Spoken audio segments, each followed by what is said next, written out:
Oke, Assalamualaikum warahmatullahi wabarakatuh. Apa yang terlintas dalam benak Anda kalau ada kalimat tentang wawasan Nusantara?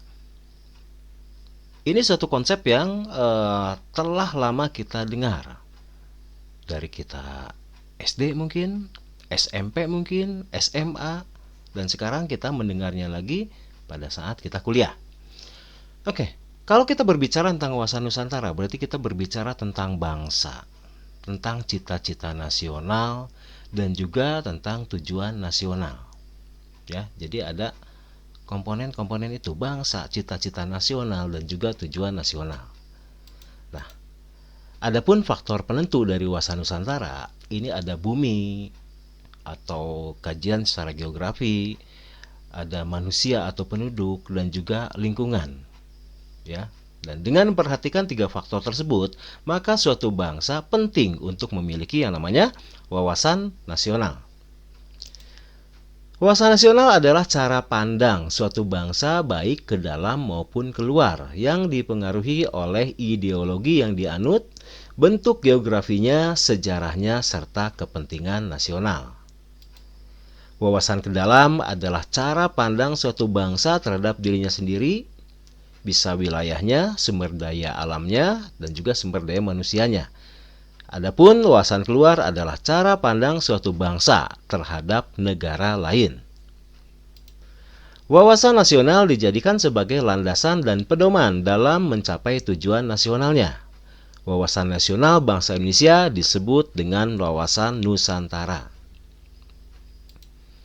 Wawasan Nusantara merupakan cara pandang dan sikap bangsa Indonesia mengenai diri dan lingkungannya yang serba beragam dengan mengutamakan persatuan dan kesatuan wilayah, dengan tetap menghargai dan menghormati kebinekaan dalam setiap aspek kehidupan nasional untuk mencapai tujuan nasional.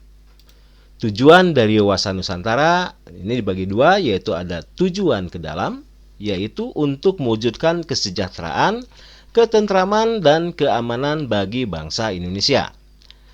Untuk tujuan keluar, ini berkaitan dengan lingkungannya, yaitu untuk ikut serta menyelenggarakan dan membina kesejahteraan untuk perdamaian di seluruh dunia.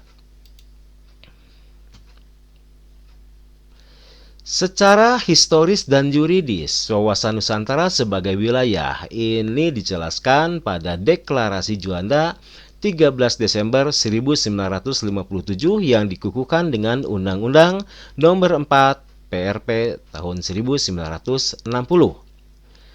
Kemudian yang kedua, Deklarasi Landas Kontinen pada tanggal 17 Februari 1969 yang dikukuhkan dengan Undang-Undang Nomor 1 Tahun 1973. Yang ketiga, Zona Ekonomi Eksklusif Indonesia tanggal 21 Maret 1980 yang dikukuhkan dengan Undang-Undang Nomor 5 Tahun 1983. Wawasan Nusantara dibentuk dan dijiwai oleh paham kekuasaan bangsa Indonesia dan geopolitik Indonesia. Wawasan Nusantara tidak mengembangkan ajaran atau teori tentang kekuasaan dan adu kekuatan, karena hal tersebut mengandung benih-benih persengketaan dan ekspansionisme. Untuk pengertian geopolitik, ini adalah politik yang dihubungkan dengan pengaruh letak dan kondisi geografi dari bumi yang menjadi wilayah hidupnya. Manusia yang hidup di atas bumi itulah yang akan menjadi penentu wilayah hidupnya. Bagaimana halnya dengan geopolitik di Indonesia? Ini merupakan kebijaksanaan dalam rangka mencapai tujuan nasional dengan memanfaatkan keuntungan letak dan kondisi geografi negara. Manfaat nyata dari wawasan Nusantara adalah terintegrasinya wilayah darat dan laut Indonesia dalam satu kesatuan. Kemudian pertambahan luas wilayah Indonesia terutama wilayah laut dan menghasilkan cadangan sumber daya alam yang besar.